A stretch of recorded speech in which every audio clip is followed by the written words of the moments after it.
Drama में हम देखते हैं कि सॉन्ग नाम की एक लड़की जिसकी आज शादी होने वाली है, वो अपने घर से भाग चुकी है। और यहाँ डोंग ली जो सॉन्ग का फियांसी है, वो इस बात से काफ़ी ज़्यादा हैरान हो जाता है। जिसके बाद हम देखते हैं सॉन्ग की मॉम एंड डैड डोंग ली से माफ़ी मांगने लगते हैं और कहते हैं कि हमें माफ़ कर दीजिए, हमारी बेटी इस तरह से घर से भाग गई, लेकिन आप चिंता मत करिए, हम उसे जल्द ही ढूंढ लेंगे। और फिर इसके बाद हम सॉन्ग को देखते हैं जो अपने साथ अपना सारा ज़रूरी सामान एक थैले के अंदर रखकर अपने साथ ले गई थी। और फिर वो थक कर एक जगह बैठ जाती है। तभी वहाँ पर एक आदमी आता है जो उसे भिखारी समझकर कुछ पैसे दे देता है। जिस बात से सॉन्ग गुस्सा हो जाती है और कहती है कि मैं कोई भिखारी नहीं हूँ। फिर तभी हम देखते हैं कि वहाँ पर एक बूढ़ी औरत आती है जो बहुत ज़्यादा भूखी थी। और फिर इसके बाद सॉन्ग के पास जो कुछ खाने पीने का सामान था, वह यहाँ उस बूढ़ी औरत को दे देती है। इसके बाद हम देखते हैं कि वो बूढ़ी औरत यहाँ सॉन्ग को शुक्रिया कहती है और उससे कहती है कि तुमने मेरी मदद करी, इसके लिए शुक्रिया। और इसके बाद वो उसे एक लेटर और अपनी निशानी के लिए एक रुमाल देती है और कहती है कि मेरा बेटा एक बहुत बड़ी कंपनी का मालिक है जिसका नाम डोंग ली है। तुम चाहो तो मेरे बेटे की कंपनी में काम कर सकती हो, बस उसे ये लेटर और रूमाल दिखा देना। इसके बाद वो तुम्हें बिना कुछ पूछे वहाँ जॉब पर रख लेंगे। और यहाँ हमें पता चलता है कि वो बूढ़ी औरत और कोई नहीं बल्कि डोंग ली की ग्रैंड मदर है।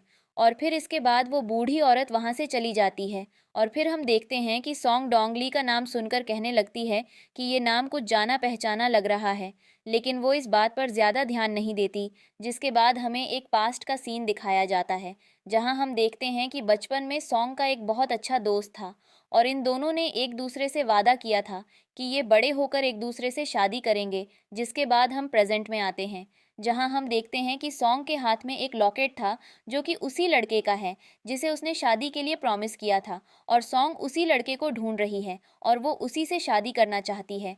इसी वजह से वो अपने घर से भागी है। और फिर सॉन्ग उस रुमाल और लेटर को लेकर उसी कंपनी में जाती है जहां पर उस बूढ़ी औरत ने उसे जाने को कहा था।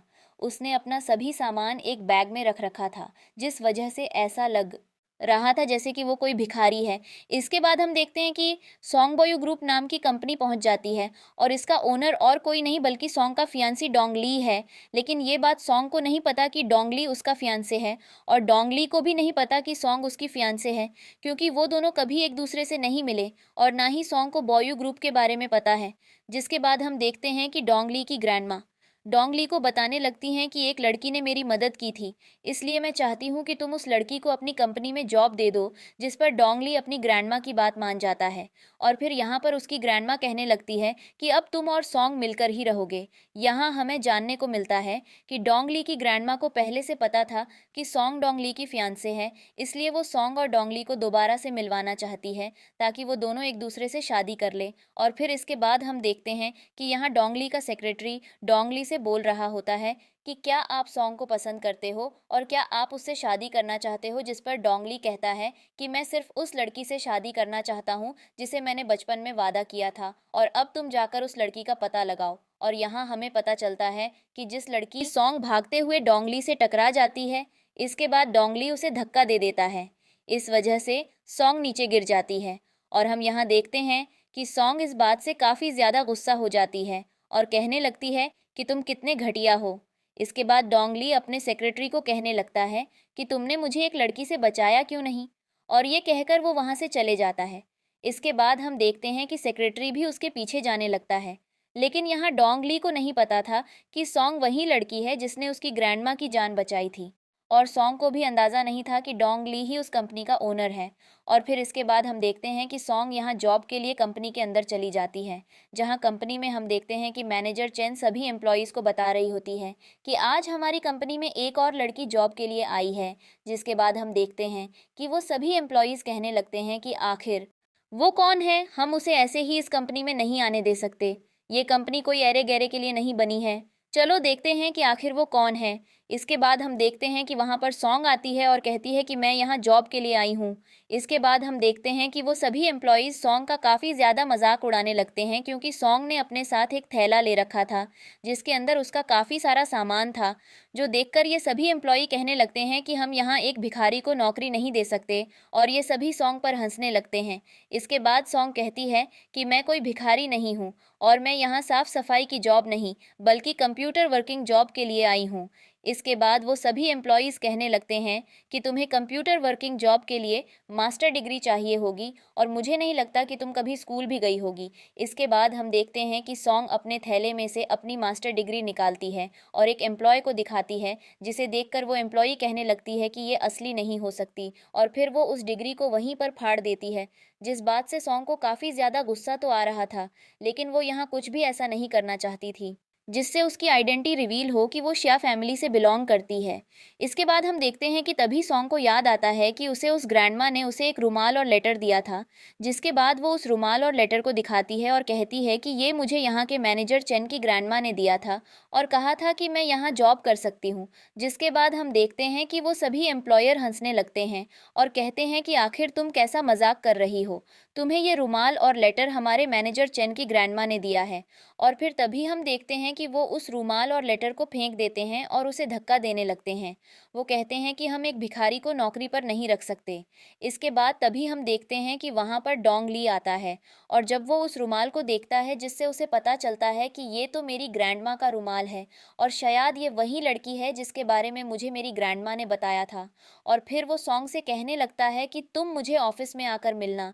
इस बात से वो सभी एम्प्लॉयज़ हैरान हो जाते हैं और फिर तभी हम वहाँ पर श्यावन को देखते हैं जो कि इस कंपनी में काम करने के लिए आई थी, जिसे देखकर सॉन्ग पहचान जाती है कि ये तो उसके ड्राइवर की बेटी है, लेकिन वो यहाँ अपनी आइडेंटिटी रिवील नहीं करना चाहती थी, इसलिए वो कहती है कि ये मेरी क्लासमेट थी। इसके बाद हम देखते हैं कि श्यावन सॉन्ग को देखकर काफ़ी हैरान हो जाती है। वो सोचती है कि आखिर सॉन्ग यहाँ पर क्या कर रही है। इसके बाद हम देखते हैं कि श्यावन सोचने लगती है कि सॉन्ग अपना घर छोड़कर भाग गई थी, शायद इस वजह से उसे जॉब की ज़रूरत हो और वो यहाँ अपनी आइडेंटिटी भी रिवील नहीं करने वाली। इसलिए इस बात का फ़ायदा उठाते हुए यहाँ श्यावन सभी को बताती है कि वो मिस्टर शाशा की बेटी है और उसे कंपनी के मैनेजर चेन डोंग ली की फियांसे हैं। जो सुनकर सॉन्ग काफ़ी ज़्यादा हैरान हो जाती है क्योंकि उसे नहीं पता था कि डोंगली ही वो लड़का है जिससे उसकी शादी होने वाली थी। लेकिन इस बात पर सॉन्ग बिल्कुल भी ध्यान नहीं देती और तभी हम देखते हैं कि सॉन्ग और श्यावन दोनों डोंगली के ऑफिस में जाते हैं, जहां डोंगली उन्हें बता रहा होता है कि हमारी कंपनी में सिर्फ काबिल लोग ही काम करते हैं। इसके बाद सॉन्ग डोंगली से कहने लगती है कि आप चिंता मत करिए, मैं अपना काम अच्छे से करूंगी। और इसके बाद हम देखते हैं कि श्यावन और सॉन्ग दोनों को जॉब मिल जाती है और फिर इसके बाद हम देखते हैं कि यहाँ पर श्यावन काफ़ी ज़्यादा फेंकने लगती है और कहती है कि मैं बहुत अमीर हूँ। जिसके बाद वो उन सभी एम्प्लॉयज़ को एक पेंडेंट दिखाती है और कहती है कि ये बहुत ही ज़्यादा महंगा है, ये सिर्फ मेरे लिए ही बनाया गया है और ये एक ही पीस है। इसके बाद हम देखते हैं कि वो सभी एम्प्लॉयज़ काफ़ी ज़्यादा हैरान होने लगती है और फिर वो यहाँ सॉन्ग की बेइज्जती करने लगती है और कहती है कि हमारी कंपनी में कुछ भिखारी लोग भी जॉब पर लग गए हैं। इसके बाद हम देखते हैं कि सॉन्ग काफ़ी ज़्यादा गुस्सा होती है और सभी को बताने लगते हैं कि ये पीस नकली है और इसका असली पीस इस तरह का नहीं दिखता। जिस पर श्यावन काफ़ी ज़्यादा हैरान होती है और कहती है कि लगता है ये सब पोल खोलने वाली है। जिस पर श्यावन कहती है कि ये पेंडेंट बिल्कुल असली है, इसे मुझे मेरे डैड ने गिफ्ट किया था और वो एक बहुत बड़े बिजनेसमैन है, इसलिए उनके लिए ये पेंडेंट कोई बड़ी बात नहीं है। और फिर हम देखते हैं कि सभी एम्प्लॉयज़ यावेन को डिफेंड करने लगते हैं और सॉन्ग को उल्टा सीधा बोलने लगते हैं, लेकिन सॉन्ग भी यहाँ कहने लगती है कि अच्छा तो तुम्हारे डैड इतने अमीर है, मैंने सुना है कि मिस्टर सिया ने एक गोल्फ कोर्स खरीदा है, क्या तुम हमें उस गोल्फ कोर्स में ले जा सकती हो। जिस बात से सियावेन पूरी तरह से हैरान हो जाती है और कहती है कि अब मैं मिस्टर सिया के गोल्ड कोर्स में इन्हें कैसे लेकर जाऊंगी। इसके बाद हम देखते हैं कि वो सभी एम्प्लॉयज़ भी कहने लगते हैं कि हाँ, हमें अच्छा लगेगा अगर तुम हमें अपने गोल्फ कोर्स में बुलाओगी। इसके बाद हम देखते हैं कि यहाँ पर सॉन्ग काफ़ी ज़्यादा खुश होने लगती है और फिर अगले सीन में हम देखते हैं कि ये सभी उस गोल्फ कोर्स से पहुँच जाते हैं, जो देखकर सॉन्ग काफ़ी ज़्यादा हैरान होती है क्योंकि उसे नहीं पता कि आखिर शावेन ने इस गोल्फ कोर्स में उन सभी को कैसे बुला लिया।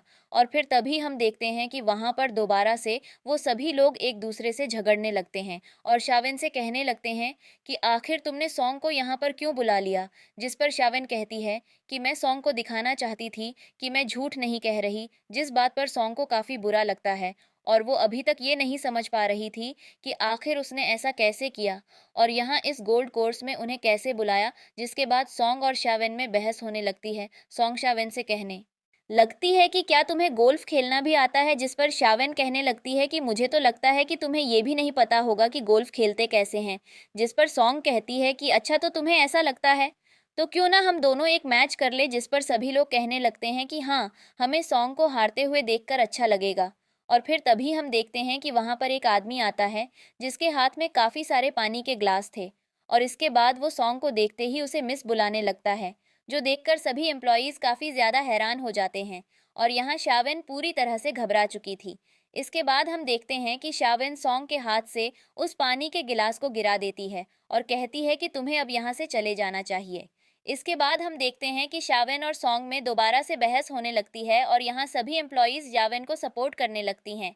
इसके बाद हम दूसरी तरफ देखते हैं कि यहाँ पर उस गोल्फ कोर्स में सॉन्ग के डैड डोंग ली से बात कर रहे होते हैं कि तुम चिंता मत करो, हम अपनी बेटी को जल्द ही ढूंढ लेंगे, इसके बाद तुम दोनों शादी कर सकते हो। और फिर हम देखते हैं कि यहाँ पर डोंग ली कहने लगता है कि कोई बात नहीं, मैं समझ सकता हूँ। और फिर तभी डोंग ली के पास उसके सेक्रेटरी का फ़ोन आता है और वो बताता है कि मुझे आपको कुछ बताना है। इसके बाद हम देखते हैं कि डोंग ली वहाँ से चले जाता है और यहाँ पर सॉन्ग के डैड उन सभी का शोर सुनते हुए उनके पास आते हैं और कहते हैं कि आखिर यहाँ चल क्या रहा है। इसके बाद हम देखते हैं कि वो सभी एम्प्लॉयज़ कहने लगती है कि ये लड़की यहाँ शावेन को परेशान कर रही है, जिसका ये गोल्फ कोर्स है। जो सुनकर सॉन्ग के डैड काफ़ी ज़्यादा हैरान हो जाते हैं और यहाँ पर सॉन्ग खुश होने लगती है क्योंकि अब शावेन की पोल खुलने वाली थी। जिसके बाद हम देखते हैं कि यहाँ शावेन काफ़ी ज़्यादा हैरान हो जाती है क्योंकि अब उसके पास कहने को कुछ भी नहीं था। जिसके बाद सॉन्ग कहने लगती हैं कि आखिर इस गोल्फ कोर्स का मालिक है कौन। जिस पर वो एम्प्लॉयज़ कहने लगती है कि इस गोल्फ कोर्स के मालिक मिस्टर स्या हैं और वो शावेन के डैड हैं। और ये सुनकर तो सॉन्ग के डैड के होश उड़ जाते हैं और शावेन तो अब अपना मुंह छुपाने लग जाती है। लेकिन तभी हम देखते हैं कि वहाँ पर डोंग ली की ग्रैंडमा आती है और सॉन्ग के डैड से बात करने लगती है। जिसके बाद हम देखते हैं कि यहाँ सॉन्ग के डैड कहते हैं कि ज़रा मैं पहले इन सभी को यहाँ से बाहर भेज दूँ, फिर मैं आपसे बात करता हूँ। लेकिन तभी डोंग ली की ग्रैंडमा कहने लगती है कि इन बच्चों को यहाँ खेलने दो, मुझे तुमसे कुछ ज़रूरी बात करनी है। इसके बाद हम देखते हैं कि सॉन्ग के डैड डोंग ली की ग्रैंडमा के साथ कुछ बात करने के लिए चले जाते हैं और शावेन बाल बाल बच जाती है। इसके बाद हम देखते हैं कि सॉन्ग वहाँ से चली जाती है और तभी वो जाते हुए डोंग ली से टकरा जाती है। डोंग ली उससे कहता है कि आखिर तुम यहाँ क्या कर रही हो। जिस पर सॉन्ग कहती है कि मैं तो बस यहाँ गोल्फ खेलने आई थी। लेकिन तभी डोंग ली उसके करीब आता। वो कहता है कि आखिर तुम कौन हो और तुम मुझसे क्या छुपा रही हो। जिस पर सॉन्ग कहती है कि मैं तो सिर्फ एक एम्प्लॉय हूँ और मैं कुछ नहीं छुपा रही और ना ही मेरा कोई बुरा इरादा है। और फिर इसके बाद वो वहाँ से चली जाती है। जिसके बाद हम देखते हैं कि यहाँ पर डोंग ली का सेक्रेटरी आता है और डोंग ली को बताता है कि जिस लड़की को आप ढूंढ रहे हो वो इसी शहर में एक जगह काम करती है। इसके बाद डोंग ली अपने सेक्रेटरी को बोलता है कि तुम्हें और डिटेल्स पता लगानी चाहिए और वो यहाँ सेक्रेटरी से ये भी कहता है कि तुम्हें सॉन्ग के बारे में भी पता लगाना होगा कि आखिर वो है कौन। जिसके बाद उसका सेक्रेटरी वहाँ से चले जाता है। और फिर अब हम यहाँ शावेन और उन बाकी सभी को देखते हैं जो इस वक्त शावेन से कह रहे होते हैं कि आखिर तुमने वहाँ कुछ कहा क्यों नहीं, जब वो सभी गार्ड हमें पकड़ रहे थे। जिस पर शावेन कहती है कि मैं वहाँ कुछ समझ नहीं पा रही थी क्योंकि मैं सॉन्ग के बारे में सोच रही थी, जिस वजह से मैं वहाँ कुछ नहीं कर पाई। और वैसे भी मिस्टर शाह मेरे डैड हैं, तुम लोगों को घबराने की ज़रूरत नहीं है। और फिर इसके बाद वो सभी लोग शावेन की बात मान जाते हैं। और फिर हम अगले सीन में देखते हैं कि डोंग ली ऑफिस में सभी को बताता है कि आज रात मैं एक पार्टी में जा रहा हूँ जहाँ पर हमारी काफ़ी इम्पोर्टेंट मीटिंग होने वाली है और मैं चाहता हूँ कि हमारे जितने भी एम्प्लॉई हैं वो सभी हमारे साथ चले। जिस बात को सुनकर वो सभी लोग काफ़ी ज़्यादा खुश होते हैं और यहाँ पर शावेन अपने मन में सोचने लगती है कि मैं उस पार्टी में डोंग ली के लिए कुछ खास लेकर जाऊँगी जिससे डोंग ली मुझसे इम्प्रेस होंगे और मैं उस मीटिंग में उस पार्टनरशिप को भी हमारे कंपनी को दिलवा दूँगी, जिससे मैं और डोंग ली दोनों काफ़ी ज़्यादा करीब आ जाएंगे। और फिर इसके बाद में डोंग ली से कहकर सॉन्ग को इस कंपनी से बाहर निकाल दूंगी। और फिर हम यहाँ उस पार्टी में आते हैं जहाँ हम देखते हैं कि डोंगली अपने पार्टनर टियनचन के साथ बैठा होता है, जहां टियनचन उसे बता रहा होता है कि मैं तुम्हारी कंपनी के साथ पार्टनरशिप करना चाहता हूं, लेकिन मुझे आज तुमसे काफ़ी सारी बातें करनी है। जिसके बाद हम देखते हैं कि वहां पर शावेन डोंगली के लिए एक वाइन की बोतल लाती है और तभी सॉन्ग उससे कहने लगती है कि आखिर तुम करना क्या चाहती हो, जिस पर चावेन सॉन्ग से कहती है कि तुम बस देखती रहना। और फिर इसके बाद वो सभी वहां पार्टी करने लगते हैं और यहाँ डोंगली सभी को बता रहा होता है कि ये सभी मेरी कंपनी में काम करते हैं। जिसके बाद टियनचन उन सभी से बात करने लगता है। इसके बाद हम देखते हैं कि जब शावेन डोंगली को वो वाइन देती है जो वो डोंगली के लिए एज ए गिफ्ट लाई थी, तभी सॉन्ग उसे देखकर कहती है कि ये वही तो नकली है। जिस पर सॉन्ग कहने लगती है कि तुम ये क्या बोल रही हो, ये वाइन बहुत ज़्यादा महंगी है, तुम इसे कभी खरीद भी नहीं पाओगी। इसके बाद हम देखते हैं कि सॉन्ग कहने लगती है कि मुझे इस नकली वाइन खरीदने के लिए ज़्यादा पैसों की ज़रूरत नहीं पड़ेगी। और फिर इसके बाद दोबारा से यहाँ पर शावेन और सॉन्ग में बहस होने लगती है, जो देखकर वहाँ टियनचन बहुत ज़्यादा गुस्सा होने लगता है। जिसके बाद डोंगली उन दोनों को शांत होने को कहता है और फिर डोंगली टियनचन से डील की बातें करने लगता है। लेकिन यहाँ पर शावेन डोंगली को मक्खन लगाने लगती है और उसे नई नई डिश खिलाने लगती है। और दूसरी तरफ हम यहाँ देखते हैं कि सॉन्ग को तो इन सब चीज़ों से कुछ फ़र्क ही नहीं पड़ रहा था, वो तो अपना मस्त खाने में लगी हुई थी। तभी हम देखते हैं कि टियनचन सॉन्ग से कहने लगता है कि क्या तुम्हें इस मीटिंग से कोई फ़र्क नहीं पड़ता, तुम तो बस खाने में लगी हो। जिस पर डोंगली कहने लगता है कि तुम इस पर ध्यान मत दो। और फिर तभी हम देखते हैं कि शावेन भी सॉन्ग को उल्टा सीधा कहने लगती है। जिसके बाद हम देखते हैं कि टियनचन सॉन्ग और शावेन से बोलता है कि क्यों ना तुम दोनों एक कंपटीशन रखो और जो ज़्यादा वाइन पिएगा वही विनर होगा। और इस डील के होने के बाद उसे डोंगली के साथ और भी पार्टनरशिप करने का मौका मिलेगा। इसके बाद हम देखते हैं कि शावेन और सॉन्ग दोनों ही कंपटीशन करने लगते हैं और एक के बाद एक वाइन के ग्लास खत्म करने लगते हैं। लेकिन यहाँ पर शावेन की तो हालत ख़राब हो चुकी थी, पर सॉन्ग अभी भी वाइन पी रही थी और आखिर में वो जीत जाती है। जिस बात से टियनचन काफ़ी ज़्यादा खुश होता है और डोंगली से वो पार्टनरशिप कर लेता है, जिस बात से यहाँ डोंगली भी काफ़ी ज़्यादा खुश था। इसके बाद हम देखते हैं कि सभी लोग वहाँ से चले जाते हैं और सिर्फ सॉन्ग और डोंगली ही वहाँ बचते हैं। जिसके बाद हम देखते हैं कि सॉन्ग वहाँ पर गाना गाने लगती है, क्योंकि वो बहुत ही ज़्यादा नशे में होती है। जिसके बाद हम देखते हैं कि डोंगली सॉन्ग को अपने साथ अपने घर ले जाता है, क्योंकि वैसे भी बहुत रात हो चुकी थी और सॉन्ग उसे अपने घर का एड्रेस भी नहीं बता रही थी। इसके बाद हम देखते हैं कि जब सॉन्ग डोंगली के घर पहुंचती है तो वो अपने कपड़े उतारने लगती है, लेकिन तभी डोंगली उसे ऐसा करने से मना करता है। इसके बाद हम देखते हैं कि सॉन्ग डोंगली को अपने पास बुलाती है और तभी ये दोनों काफ़ी ज़्यादा क्लोज आ जाते हैं। और सॉन्ग नशे में थी, इसी कारण वो डोंगली को किस कर लेती है, लेकिन तभी डोंगली उसे दूर हटाता है।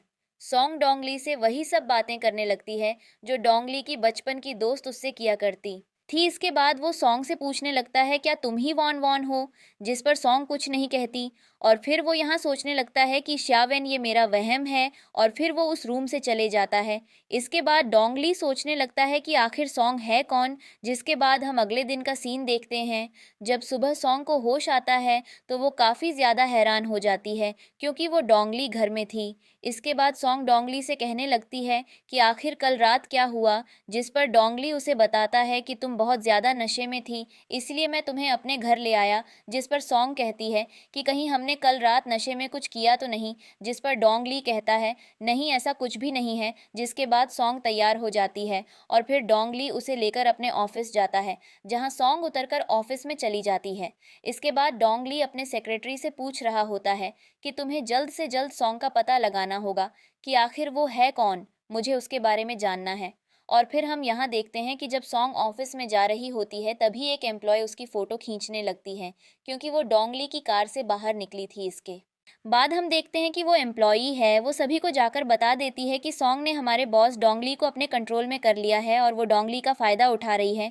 जिस पर हम देखते हैं कि वो सभी सॉन्ग की काफ़ी ज़्यादा बुराई करने लगते हैं। और फिर तभी वहाँ पर शावेन आती है और सोचने लगती है कि कल रात बहुत ज़्यादा बुरा हुआ, मैं सॉन्ग से हार गई। जिसके बाद वो सोचने लगती है कि कहीं डोंगली सॉन्ग को तो लाइक नहीं करने लगा। इस पर शावेन कहती है नहीं नहीं, ऐसा नहीं हो सकता। और फिर तभी हम देखते हैं कि वहाँ जब वो सभी सॉन्ग की बेइज्जती कर रहे होते हैं, तभी वहाँ पर शावेन आकर कहने लगती है कि सॉन्ग बहुत बुरी है, उसने कल रात मुझे चीटिंग करके हरा दिया। जिस बात से सॉन्ग हैरान हो जाती है और कहती है कि तुम ये कैसी बातें कर रही हो। लगता है तुम्हें अपनी हार बर्दाश्त नहीं हो रही। जिस पर शावेन कहने लगती है कि मैं बहुत जल्द इस कंपनी की मालिक बन जाऊंगी और फिर इसके बाद सबसे पहले तुम्हें ही उस कंपनी से निकलने वाली हूँ।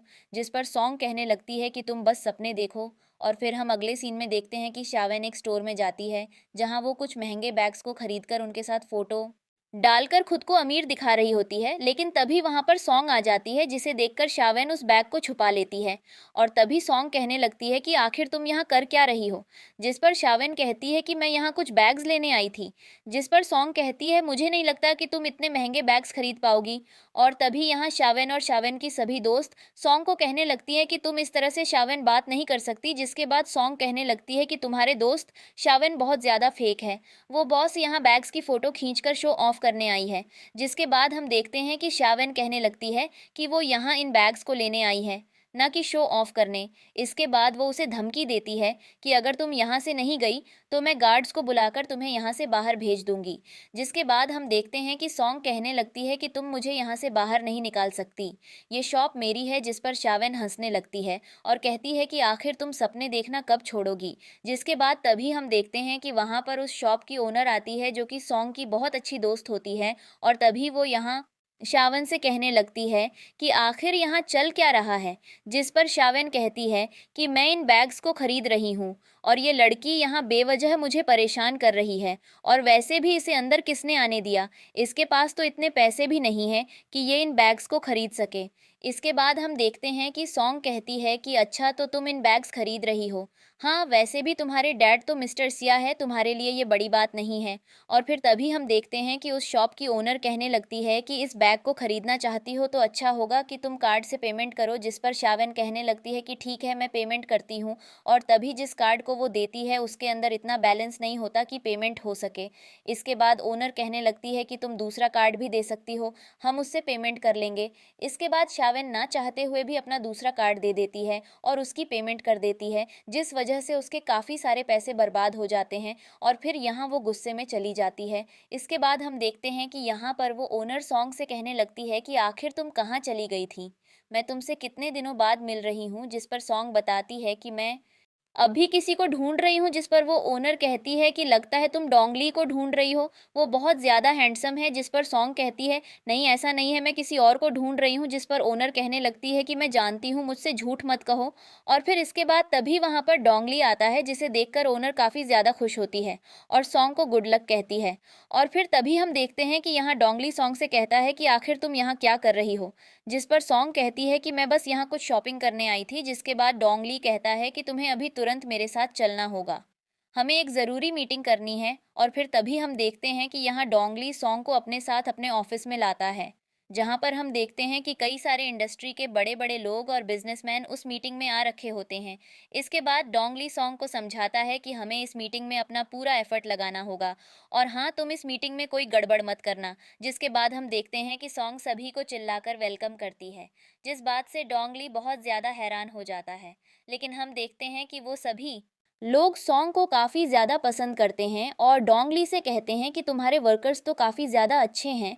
और फिर इसके बाद हम देखते हैं कि यहाँ सॉन्ग उन सभी को अपना गाना सुनाने लगती है और यहाँ डोंगली उसे मना कर रहा होता है कि तुम क्या कर रही हो, मैंने तुमसे कहा था कि कुछ गड़बड़ मत करना। लेकिन सॉन्ग तो बस यहाँ अपना गाना गाने लगती है।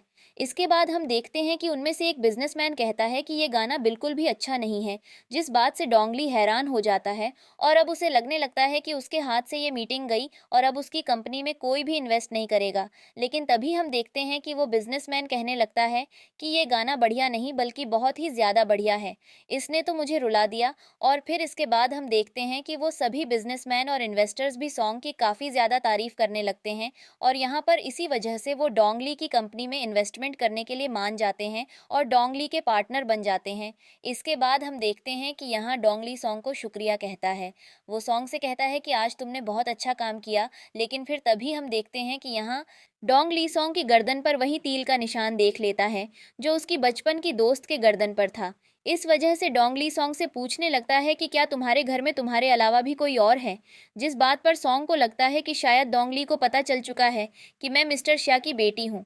इस वजह से डोंगली यहाँ बहाना बनाने लगती है, कहती है कि नहीं, मेरी फैमिली में मेरे अलावा और कोई नहीं है और अब मुझे चलना चाहिए। जिसके बाद वो वहाँ से चली जाती है और यहाँ डोंगली काफ़ी ज़्यादा हैरान हो जाता है और सॉन्ग के बारे में सोचने लगता है कि आखिर सॉन्ग की गर्दन पर वही तील का निशान कैसे हो सकता है जो उसकी बचपन की दोस्त की गर्दन पर था।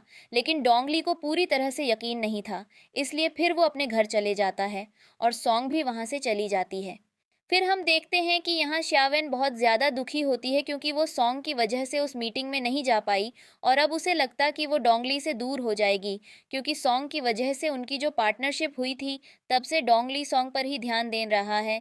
और इसी बात से यहाँ पर श्यावेन काफ़ी ज़्यादा नाराज़ थी, जिसके बाद हम देखते हैं कि उसकी सभी दोस्त कहने लगती है कि तुम चिंता मत करो, सब ठीक हो जाएगा। जिसके बाद हम देखते हैं कि श्यावेन सॉन्ग की प्रेजेंटेशन खराब करने की सोचती, ताकि सॉन्ग की वजह से डोंगली की वो पार्टनरशिप टूट जाए और उसे काफ़ी नुकसान हो, ताकि डोंगली सॉन्ग से नफरत करने लगे। और फिर मुझे लगता है कि मैं डोंगली की मदद कर कर उसके करीब आ सकती हूँ। और फिर श्यावेन सॉन्ग के लैपटॉप में एक खराब पेन ड्राइव लगाने जाती है, जिसके अंदर प्रेजेंटेशन की जगह कुछ और चीज़ थी। और फिर हम यहाँ दूसरी तरफ सॉन्ग को देखते हैं, जो अभी प्रेजेंटेशन की सारी तैयारी कर रही थी और उसने काफ़ी सारी खाने की चीज़ें टेबल पर रख दी थी और उसमें काफ़ी सारी कैंडीज़ भी थी। इसके बाद हम देखते हैं कि सॉन्ग सारी तैयारी कर कर वहाँ से जाती है और तभी हम देखते हैं कि यहाँ पर श्यावेन उसके पेन ड्राइव को बदलकर दूसरा पेन ड्राइव लगा देती है, जिससे उसकी पूरी प्रेजेंटेशन खराब हो जाए। लेकिन सॉन्ग उसे ये सब करते हुए देख लेती है। और फिर इसके बाद जब डोंगली और वो सभी इन्वेस्टर्स उस प्रेजेंटेशन में आते हैं, तो हम देखते हैं कि वहाँ पर सॉन्ग उस प्रेजेंटेशन को चालू करने के लिए नाटक करती है। जिसके बाद हम देखते हैं कि वहाँ पर श्या वेन आती है। वो यहाँ ये सोचकर आई थी कि वो सॉन्ग की प्रेजेंटेशन को ख़राब कर देगी, जिससे सॉन्ग जॉब से निकल जाएगी। लेकिन ऐसा बिल्कुल नहीं होता, बल्कि इसका उल्टा होता है। यहाँ जब शावेन प्रेजेंटेशन को ऑन करती है, तो हम देखते हैं कि स्क्रीन पर प्रेजेंटेशन की जगह कुछ और ही आने लगता है, जिस वजह से डोंगली काफ़ी ज़्यादा गुस्सा हो जाता है और शावेन भी काफ़ी शॉक हो जाती है, क्योंकि उसने तो पेन ड्राइव चेंज किया था। इसके बाद वो वहाँ से चली जाती है और हम यहाँ देखते हैं कि सॉन्ग अपनी प्रेजेंटेशन चालू करती है, क्योंकि वो तो सिर्फ नाटक कर रही थी। और तभी हम देखते हैं कि यहाँ पर उस प्रेजेंटेशन को देखते देखते सभी इन्वेस्टर्स अपने पास रखी ड्राई फ्रूट्स और कैंडीज़ को खाने लगते हैं, जिस वजह से उन्हें काफ़ी ज़्यादा अच्छा लगता है और वो बिना कुछ सोचे समझे अपनी पार्टनरशिप को और पक्का कर लेते हैं, जिस बात से डोंगली काफ़ी ज़्यादा खुश होता है। और फिर वो इस चीज़ के लिए सॉन्ग को शुक्रिया कहता है और वहाँ से चले जाता है। जिसके बाद हम देखते हैं कि तभी वहाँ पर श्यावेन आती है और कहने लगती है कि आखिर तुमने ये क्या किया, तुम्हारी वजह से मेरी नौकरी खतरे में आ सकती है। जिस पर सॉन्ग कहने लगती है कि मैंने बिल्कुल सही किया, तुम्हें क्या लगता है मुझे हराना इतना आसान है? मैंने तुम्हें उस पेन ड्राइव को बदलते हुए देख लिया था, जिस वजह से मेरी प्रेजेंटेशन पहले से और भी बेहतर हो गई। ये सिर्फ तुम्हारी वजह से हुआ, इसके लिए शुक्रिया। जिस बात से शावेन और भी ज़्यादा भड़क जाती है और कहती है कि तुम्हें मुझसे प्रॉब्लम क्या है? जिस पर सॉन्ग कहती है कि मुझे तुमसे कोई प्रॉब्लम नहीं है, लेकिन लगता है कि तुम्हें मुझसे कुछ ज़्यादा ही प्रॉब्लम है। और फिर तभी हम देखते हैं कि वहाँ पर मैनेजर चैन आती है और उन दोनों को समझाने लगती है कि लड़ने से कोई फ़ायदा नहीं है। इसके बाद वो दोनों शांत हो जाती हैं। और फिर हम यहाँ अगले दिन का सीन देखते हैं, जहाँ पर हम डोंगली को एक छोटी बच्ची के साथ देखते हैं, जिसका नाम रीमी होता है। और फिर जब वो लिफ्ट में रीमी के साथ अपने ऑफिस में जा रहा होता है, तभी उस लिफ्ट में सॉन्ग चढ़ जाती है। और फिर हम देखते हैं कि यहाँ रीमी डोंग ली को डैड कहकर बुला रही थी, जिस बात से सॉन्ग काफ़ी ज़्यादा हैरान हो जाती है और कहती है कि क्या ये तुम्हारी बच्ची है? जिस पर डोंगली उसे कुछ जवाब नहीं देता और रीमी को लेकर अपने साथ चले जाता है। और फिर हम देखते हैं कि यहाँ जब डोंगली रीमी से बात कर रहा होता है कि तो वो उसे बताता है कि मैं तुम्हारा डैड नहीं हूँ, मैं तुम्हारा अंकल हूँ। जिस पर रीमी डोंगली से माफ़ी मांगती है। डोंगली कहता है कोई बात नहीं, तुम अभी छोटी हो। जिसके बाद हम देखते हैं कि डोंगली यहाँ पर अपने वॉलेट में कुछ फ़ोटो देखने लगता है, लेकिन तभी मीटिंग का वक्त हो रहा होता है। जिसके बाद डोंगली मीटिंग के लिए जाने लगता है और उसका वॉलेट वहीं गिर जाता है। इसके बाद हम देखते हैं कि रिमी डोंगली को वॉलेट देने के लिए उसके पीछे जाती है और तभी उसे सॉन्ग मिल जाती है। रिमी सॉन्ग से कहती है कि तुम ही मेरी आंटी हो। मैंने फ़ोटो में देखा कि अंकल डोंगली के साथ जो लड़की है, उसकी गर्दन के पीछे तिल है और तुम्हारी गर्दन के पीछे भी तिल है, मतलब तुम ही मेरी आंटी हो। जिस पर सॉन्ग कहने लगती है कि आखिर तुम ये क्या कह रही हो, मेरी अभी शादी नहीं हुई है। तभी हम दूसरी तरफ देखते हैं कि यहाँ शावेन बहुत ही ज़्यादा खुश हो रही होती है, क्योंकि उसे लगता है कि अब वो डोंगली की पर्सनल असिस्टेंट बनने वाली है और उसे अपने ऊपर पूरा यकीन होता है, क्योंकि उसने मैनेजर चेन के साथ अपनी कुछ फेक रिपोर्ट्स बना ली थी, ताकि डोंग ली उन्हें देखकर शावेन को अपना पर्सनल असिस्टेंट बना ले। और फिर तभी हम देखते हैं कि यहाँ डोंगली उठकर रीमी को देखने के लिए जाता है और उससे अपना वॉलेट ले लेता है। तभी हम देखते हैं कि वहाँ पर सॉन्ग डोंगली से कहती है कि तुमने मुझे कभी नहीं बताया कि तुम्हारी शादी हो रखी है। क्या ये तुम्हारी ही बेटी है? जिस पर डोंगली कहने लगता है कि इससे तुम्हें क्या फ़र्क पड़ता है। इसके बाद हम देखते हैं कि यहाँ पर डोंगली सॉन्ग से कहने लगता है कि तुम्हें मीटिंग में चलना चाहिए, क्योंकि मैं कुछ रिपोर्ट्स देख रहा हूँ और शायद तुम्हारा प्रमोशन हो जाए और तुम मेरी पर्सनल असिस्टेंट बन जाओ। इसके बाद सॉन्ग कहने लगती है कि नहीं, मैं प्रमोशन नहीं चाहती, लेकिन डोंगली उसे अपने साथ उस मीटिंग में ले जाता है, जहां पर हम देखते हैं कि अभी मैनेजर चेन पूरी कोशिश कर रही होती है कि शावेन डोंगली की पर्सनल असिस्टेंट बन जाए। लेकिन यहाँ पर डोंगली सभी को बताता है कि मेरी पर्सनल असिस्टेंट सॉन्ग बनेगी, क्योंकि उसने मेरा काफ़ी साथ दिया है और इस कंपनी में भी उसी की वजह से बड़े बड़े इन्वेस्टर्स के साथ मेरी पार्टनरशिप हुई है। और इस बात से यहाँ शावेन पूरी तरह से शॉक हो जाती है और सभी एम्प्लॉयज़ कहने लगते हैं कि ये कैसे हो सकता है, पर्सनल असिस्टेंट तो शावेन को होना चाहिए। जिस पर डोंगली कहने लगता है कि मुझे कुछ नहीं सुना, मैं जानता हूँ कि किसने कितना काम किया है। इसके बाद हम देखते हैं कि यहाँ पर शावेन खुद को शाह फैमिली की बेटी बताने लगती हैं, जिस बात से डोंगली काफ़ी ज़्यादा हैरान होता है। लेकिन तभी हम देखते हैं कि वहाँ पर शावेन के डैड आते हैं, जो कि मिस्टर शाह के ड्राइवर हैं। वो यहाँ डोंगली को कुछ बताने आए थे। तभी हम देखते हैं कि सॉन्ग शावेन के डैड को पहचान जाती है और कहती है कि अंकल, क्या आप बता सकते हो कि यही आपकी बेटी है? जिस पर शावेन के डैड कहने लगते हैं कि हाँ, ये मेरी ही बेटी है। और फिर उसके डैड कहते हैं कि मैं इसका डैड हूँ, जिस बात से सभी बहुत ज़्यादा हैरान जाते हैं। जिस पर शावेन कहने लगती है कि मैं शावेन फैमिली से बिलोंग करती हूँ। जिस पर उसके डैड कहते हैं कि ये झूठ कह रही है, मैं शावेन फैमिली का ड्राइवर हूँ और ये मेरी बेटी है। और इसके बाद हम देखते हैं कि वो सभी एम्प्लॉयज़ भी शावेन की काफ़ी ज़्यादा बेइज्जती करने लगते हैं और कहते हैं कि तुम कितनी ज़्यादा झूठी हो, तुमने हम सभी से झूठ कहा ताकि तुम हमारा फ़ायदा उठा सको। और इस बात से यहाँ शावेन पूरी तरह से परेशान हो जाती है। और फिर इसके बाद हम देखते हैं कि वो सभी लोग आपस में एक दूसरे से लड़ने लगते हैं, जिस वजह से डोंगली को काफ़ी ज़्यादा गुस्सा आता है और फिर वो उन सभी को नौकरी से निकाल देता है। इसके बाद हम यहाँ डोंगली और रीमी को साथ में देखते हैं, जहाँ रीमी सॉन्ग को आंटी कहकर बुलाती है और तभी डोंगली कहता है कि ये तुम्हारी आंटी नहीं है। इसके बाद हम देखते हैं कि यहाँ पर डोंगली सॉन्ग से पूछने लगता है कि क्या तुम मिस्टर सिया को जानती हो? जिस पर यहाँ सॉन्ग अभी शॉक होते हुए कहती है, नहीं, मैं उन्हें नहीं जानती। जिस पर डोंगली कहता है, अच्छा, वैसे मुझे बस यही पूछना था, लेकिन मैं तुम्हारे बारे में पता लगा कर रहूँगा। यहाँ सॉन्ग काफ़ी ज़्यादा घबरा गई थी, क्योंकि उसे लगा था कि डोंगली ने उसे पहचान लिया है कि वही मिस्टर अशिया की बेटी है। और फिर इसके बाद हम यहाँ चूयन को देखते हैं, जो यहाँ डोंगली से मिलने आई थी।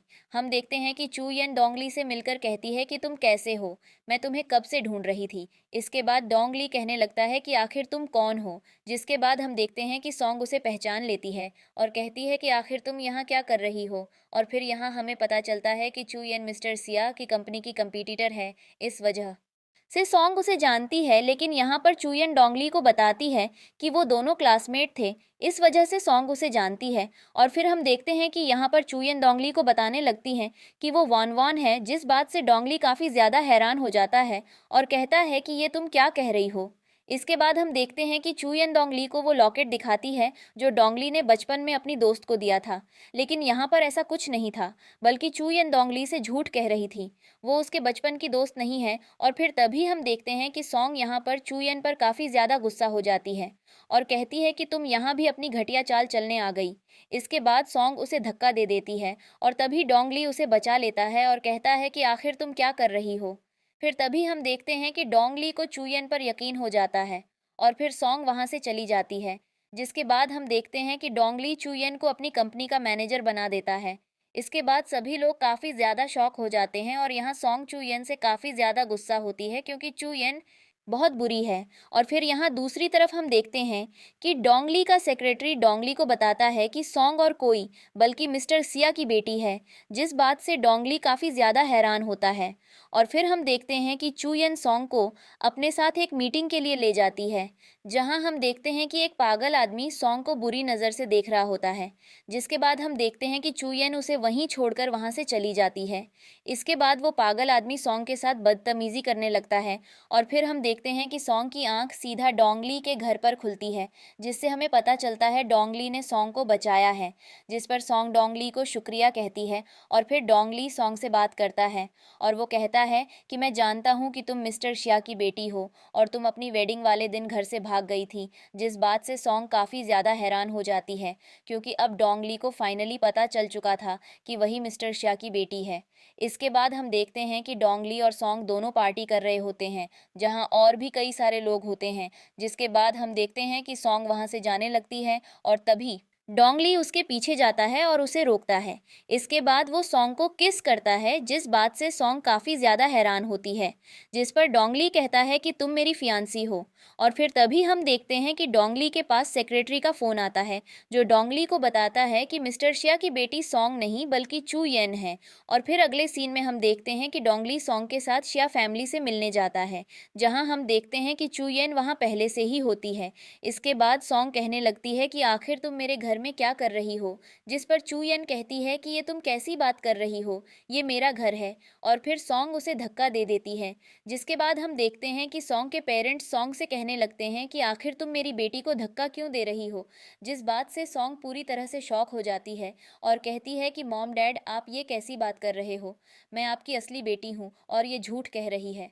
इसके बाद हम देखते हैं कि सॉन्ग चू येन को थप्पड़ मारते हुए कहने लगती है कि आखिर तुमने मेरे मॉम डैड को क्या कहा है। जिस पर सॉन्ग के मॉम डैड काफ़ी ज़्यादा भड़क जाते हैं और कहते हैं कि तुम मेरी बेटी पर हाथ नहीं उठा सकती। और फिर तभी सॉन्ग वहाँ से चली जाती है। इसके बाद हम देखते हैं कि अगले दिन ऑफिस में चूयन सॉन्ग से कह रही होती है कि अब तुम्हारे मॉम डैड भी तुम पर यकीन नहीं करते और ना ही तुम्हारे पास जॉब है, इसलिए तुम्हें मुझसे माफ़ी मांग लेनी चाहिए। हो सकता है कि मैं तुम्हें माफ़ कर दूं। इस पर सॉन्ग कहती है कि मैं तुमसे माफ़ी नहीं मांगने वाली और मुझे तुम्हारी कोई ज़रूरत नहीं है। इसके बाद अगले सीन में हम सॉन्ग और तियंचन को साथ में देखते हैं जहां तियंचन सॉन्ग से कह रहा होता है कि तुम अपना ध्यान रखना, सब कुछ ठीक हो जाएगा। और फिर इसके बाद हम देखते हैं कि सॉन्ग अपने घर जाने लगती है। तभी कोई उसका पीछा कर रहा होता है और यहाँ सॉन्ग को पता चल जाता है कि कोई उसका पीछा कर रहा है, जिस वजह से वो उसे मारने लगती है। लेकिन तभी वो आदमी सॉन्ग से कहता है कि मैं कोई जासूस नहीं हूँ। इसके बाद हमें पता चलता है कि वो और कोई नहीं बल्कि चू येन का डैड है। इस बात से सॉन्ग काफ़ी ज़्यादा हैरान होती है और फिर चू येन के डैड बताते हैं कि उसने पैसों के लिए ये सब किया है ताकि वो सिया फैमिली की प्रॉपर्टी अपने नाम कर ले। इस बात से सॉन्ग काफ़ी ज़्यादा शॉक हो जाती है और अब उसे कोई प्लान सोचना था ताकि वो चूयन को गलत साबित कर सके। और इसके बाद अगले सीन में हम देखते हैं कि यहाँ पर सॉन्ग और टेंशन साथ में होते हैं और तभी वो डोंगली और चूयन से मिलते हैं जो पार्टी के लिए जा रहे होते हैं। तभी हम देखते हैं कि डोंगली सॉन्ग से कहता है कि तुम कहाँ जा रही हो। जिस पर सॉन्ग कहती है कि इससे तुम्हें क्या फ़र्क पड़ता है। जिसके बाद डोंगली सॉन्ग से कहता है कि तुम गलत समझ रही हो, मैं सिर्फ चूयन पर नज़र रख रहा हूँ ताकि मैं उसके बारे में सब कुछ पता लगा सकूँ। जिस पर सॉन्ग कहती है कि मुझे किसी से कोई फ़र्क नहीं पड़ता। इसके बाद हम देखते हैं कि तभी वहाँ पर टियनचन आ जाता है और कहता है कि तुम मेरी गर्लफ्रेंड से दूर रहो और फिर वो दोनों वहाँ से चले जाते हैं। इसके बाद हम देखते हैं कि यहाँ पर शाह फैमिली ने जो पार्टी रखी होती है उसमें वो अनाउंस करते हैं कि ये पार्टी उन्होंने इसलिए रखी है क्योंकि उनकी बेटी चूयन वापस आ चुकी है और आज वो बहुत ज़्यादा खुश है। इसके बाद हम देखते हैं कि उस पार्टी के अंदर डोंगली की ग्रैंडमा भी आती है, जो सॉन्ग को देखकर काफ़ी ज़्यादा खुश होती है और कहती है कि अच्छा हुआ तुम मेरे बेटे के साथ हो।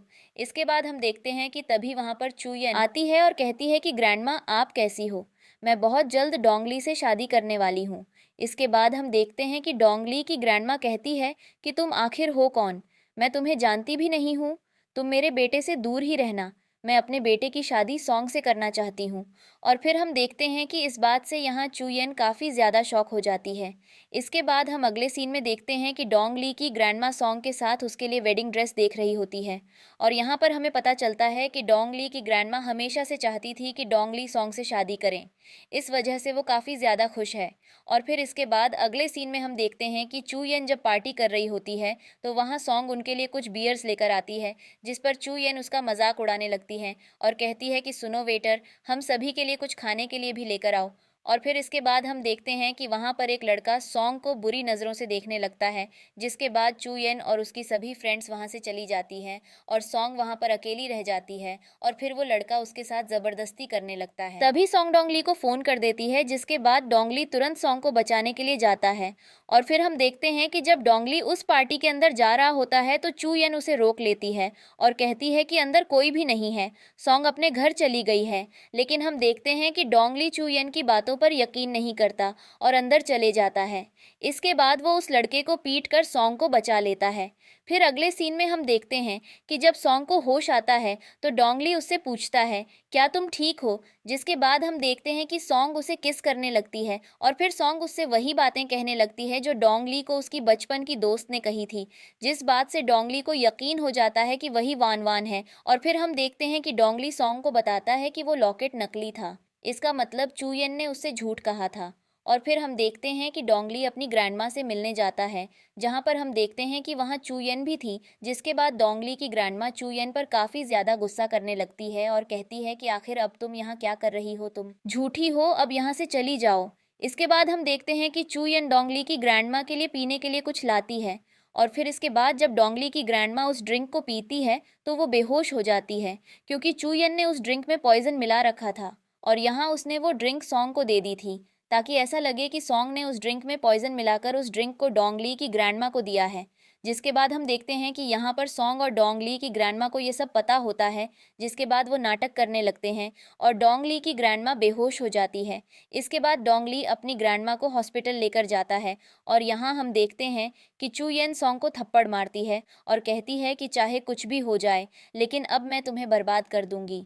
इसके बाद हम अगले सीन में देखते हैं कि चू येन ने मिस्टर सिया से कहकर अपने नाम सिया फैमिली की सारी प्रॉपर्टी करवा लेती है। और फिर इसके बाद हम देखते हैं कि तभी वहाँ पर चू येन का बॉयफ्रेंड आता है और कहता है कि अब ये सारी प्रॉपर्टी मेरे नाम हो चुकी है, जिस बात से मिस्टर सिया बहुत हैरान होते हैं। और फिर हम देखते हैं कि चू येन यहाँ सब कुछ सच बता देती है कि ये सब उसका प्लान था, वो उनकी बेटी नहीं है। और इसके बाद ये दोनों हंसने लगते हैं। लेकिन तभी हम देखते हैं कि वहाँ पर डोंगली सॉन्ग और डोंगली की ग्रैंडमा आते हैं। इसके बाद सॉन्ग चू येन से कहने लगती है कि तुम अब बुरी तरह से फंस चुकी हो। चू येन यहाँ पर हैरान हो चुकी थी, क्योंकि डोंगली की ग्रैंडमा अभी भी जिंदा थी। ऐसा इस वजह से है क्योंकि उन्होंने उस वक्त सिर्फ बेहोश होने का नाटक किया था। इसके बाद सॉन्ग चू येन से कहती है कि तुमने जो जहर ड्रिंक में मिलाया था वो सीसीटीवी में कैद हो चुका है और अब तुम नहीं बचने वाली। इसके बाद हम देखते हैं कि चू येन कहने लगती है कि कोई बात नहीं, लेकिन ये सारी प्रॉपर्टी अब मेरी है, जिस पर सॉन्ग कहने लगती है कि ऐसा नहीं है। इसके बाद हम देखते हैं कि मिस्टर सिया उन प्रॉपर्टी के पेपर को उनके सामने ही फाड़ देता है और फिर तभी सॉन्ग वहाँ पुलिस वालों को बुलाती है। जिसके बाद हम देखते हैं कि वो पुलिस ऑफिसर्स चू येन और उसके बॉयफ्रेंड को पकड़कर ले जाते हैं। और फिर यहाँ हम देखते हैं कि डोंगली सॉन्ग को प्रपोज करता है और यहाँ सॉन्ग उसका प्रपोजल एक्सेप्ट कर लेती है। इसके बाद वो दोनों गले मिलते हैं और एक दूसरे से कहते हैं कि अब वो कभी अलग नहीं होंगे। और बस इसी के साथ ये ड्रामा यहीं पर ख़त्म होता है। तो दोस्तों, आपका ये वीडियो कैसी लगी कमेंट करके ज़रूर बताना। और अगर आपको ये वीडियो अच्छी लगी हो तो वीडियो को लाइक करना, चैनल को सब्सक्राइब करना। मिलते हैं आपसे अगली वीडियो में, तब तक के लिए बाय बाय।